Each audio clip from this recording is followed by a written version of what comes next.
our part number for the replacement oil pump, and this is updated 2000. It's got 50% more scavenging.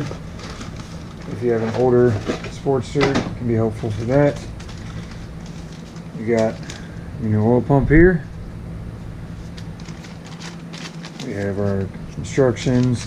It comes with the gasket, 2 of these clamps, a fitting that says it's only used for a 2000 model Sportster, and longer screws if you're doing this on 91 to 97 XLs. They have shorter screws with their older oil pump.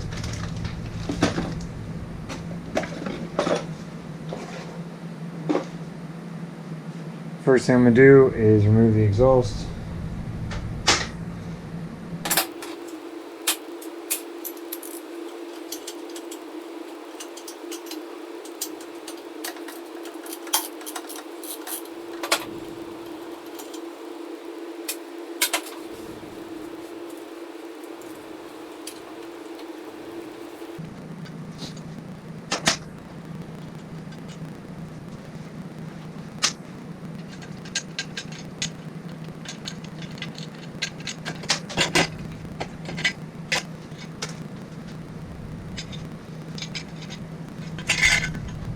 I make sure to save all my hardware.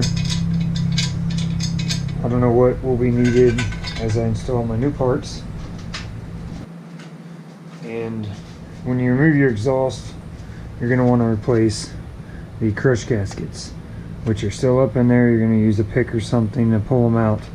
But these are the new ones, and I got these here from James Gaskets. And actually, I'm looking at this, come with better nuts to hold the exhaust on and new spring clips to hold the flange up on.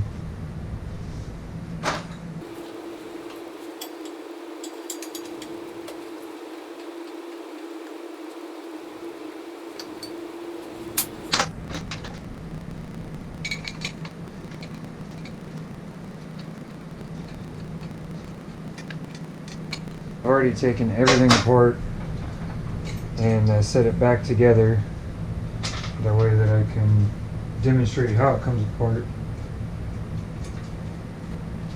So I've already drained my oil and dump it out, and then replace the pan.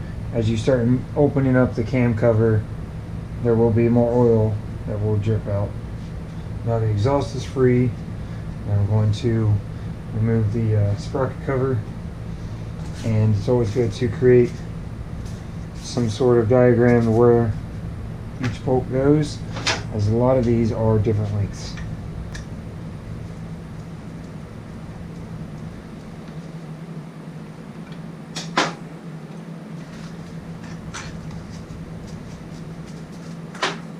Oh, and I forgot to take off the exhaust mounting bracket.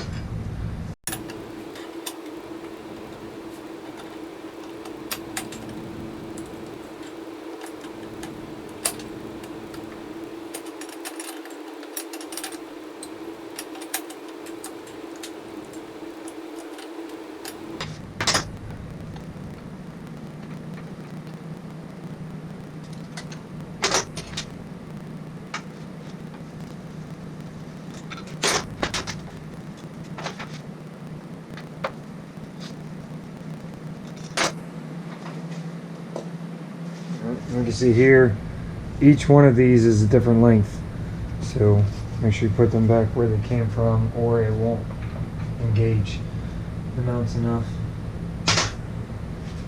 So now everything is free, and it's connected by a rubber hose for the rear master, so there is room to wiggle this off out of the way. And you can always put a piece of wood or something here to hold it back, but I have rear passenger pegs, so I can actually set it on those so it stays up and out of the way. Same thing for these. I have created a diagram, which actually goes like that, to be able to put all of them in.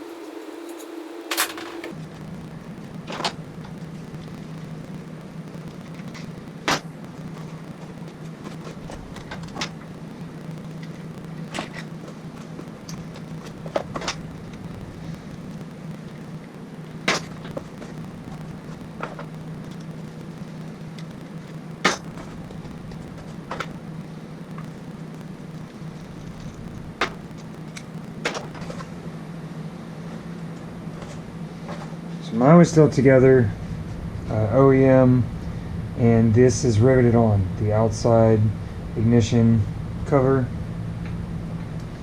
And so you use a 3/16 drill bit and drill into both the rivets. The rivets will pop off like a little ring and go a little farther, and then you can get the outside cover pop free and such.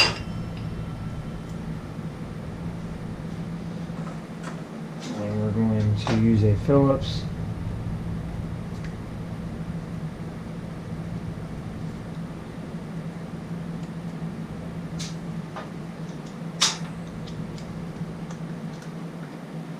to take off the inner. If you have an aftermarket one from someone else owning the bike, you probably just have 2 screws that hold that outside cover on with some sort of design. I'm going to put that on here, same as I did everything else, so I don't lose any of my hardware and I know where everything goes. Alright.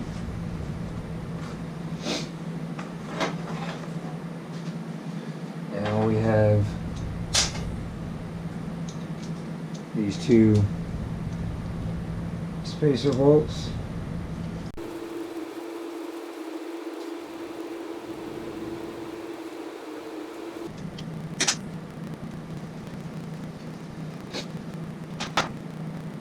Before you remove your electronic ignition, make sure to pay attention where it is at. There is a clocking tooth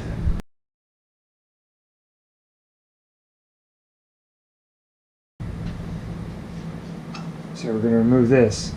Now you don't have a lot of room because you have this wire coming down, but if you wiggle this you can figure out which wire it goes to underneath, trace it back, and right under here you can actually pop that plug off in the frame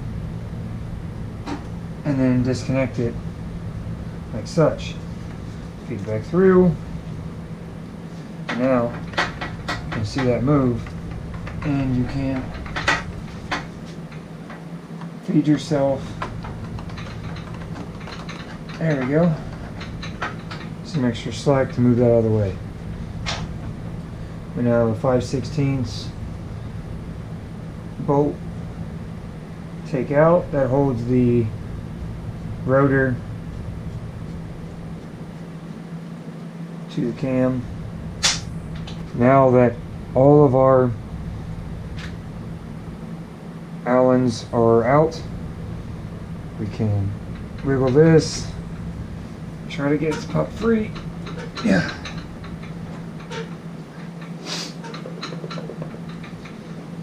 Might need to use a hammer or something, knock it free. There it goes. Now when this pops off, we've already disconnected this cable. Feed it back through. We've got a pan underneath to keep or catch any of the oil that's going to be dripping. And this hose will be connected with one of the factory style Harley hose clamps. Just use wire cutters or whatever is needed, pliers to kind of break that free. There is like these little teeth that if you can get the pop free, the whole entire thing will pop off. And then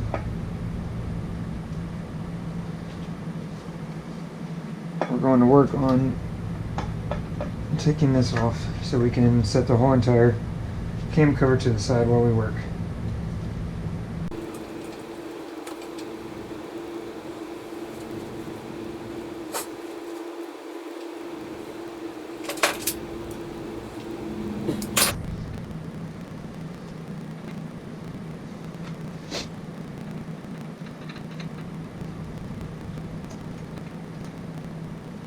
I've already taken the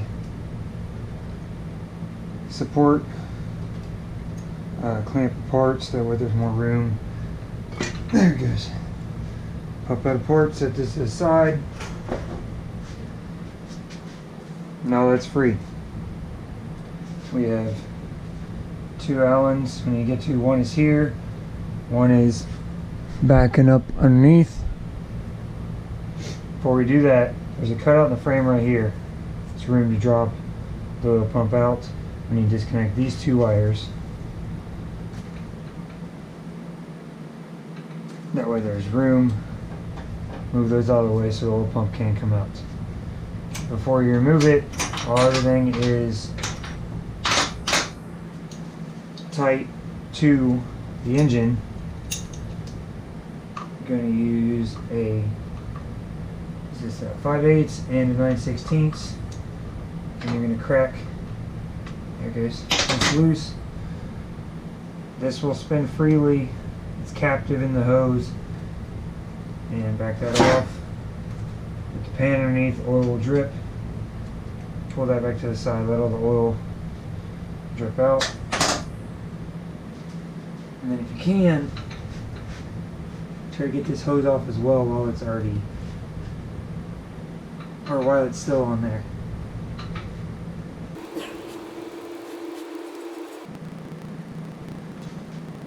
There it goes.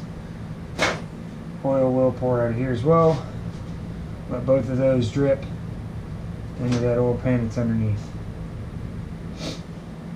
This one, on the other hand, this end is barbed. Split this end to get it off of there. And there's those ridges in there. And cut it here to be able to take it off. And then I'm going to set that to the side and make a new one later.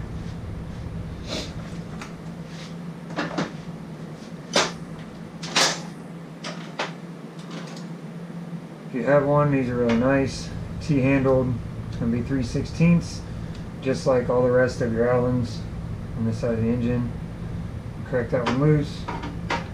If you have one, you can get up in here to get the back one. There's not a lot of room. If not, you can take your standard Allen and then you're going to put it like this to be able to get the leverage on the short side of the Allen and rotate that around.